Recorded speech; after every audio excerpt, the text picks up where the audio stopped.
नमस्कार, मी ज्योतिष मार्गदर्शक राहुल गुरुजी खांडवीकर. गुरु महाराज का आदेश. आज सगळ्यात महत्वाचा विषय की व्यवसाय बंधन.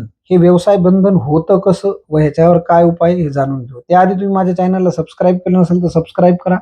नवीन नवीन व्हिडिओ पाहण्यासाठी आपल्याला मदत होईल. चला तर जाणून घेऊ व्यवसाय बंधन. व्यवसाय बंधन हे पडतं कसं?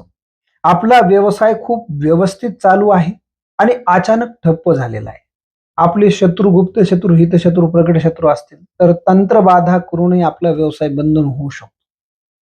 आपण दुकान बंद करून गेल्याच्या नंतर दुकानासमोर लिंब पडणे, बिबे पडणे, त्याच्यानंतर भस्म टाकणे, स्मशानातलं भस्म टाकणे, असे प्रकार होतात आणि त्याच्यामुळं व्यवसाय बंधन होतो. मग हे बंधन जाणवायचं कसं? लक्षात घ्या. सगळ्यात महत्वाचं की विनाकारण आपल्या दुकानातले नोकर आपल्याशी भांडणं करून निघून जातात. आपली उधारी असती येण्याची व्यवसायाची, ती उधारी येत नाही. त्यानंतर आपण कुठल्याही गिरायकाला कितीही चांगलं बोलायचं, गिरायक आपल्याविषयी गैरसमज करतं. व्यवसाय बंद पडण्याच्या मार्गावर येतो. मानसिक भय, मानसिक अशांतता निर्माण होते. दुकानात बसायची इच्छा होत नाही. ह्या असे प्रकार आपल्यासोबत जर घडत असतील तर लक्षात घ्या, आपल्याला व्यवसायाचं बंधन पडलेलं आहे.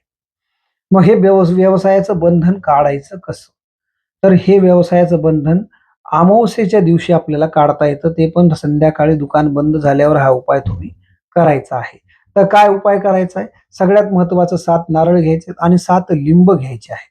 7 नारळांना काळ्या दोऱ्याने 7 वेळेस काळ्या दोऱ्याने बांधून घ्यायचं आहे. ते 7 नारळ एका हातामध्ये 7 लिंब एका हातामध्ये अशी ओंजळ घ्यायची आहे आणि खाली स्क्रीनवर येत आहे ते मंत्र. तो 7 वेळेस म्हणायचा आणि दुकानावरनं ते ओवाळायचं आहे आणि ओवाळून ते पिशवीत घालून वाहत्या पाण्यामध्ये किंवा बाहेर कुठेही अनोळख्या ठिकाणी किंवा जिथं मोकळ्या पटांगणामध्ये ते वस्तू सगळ्या फेकून द्यायच्या आहेत.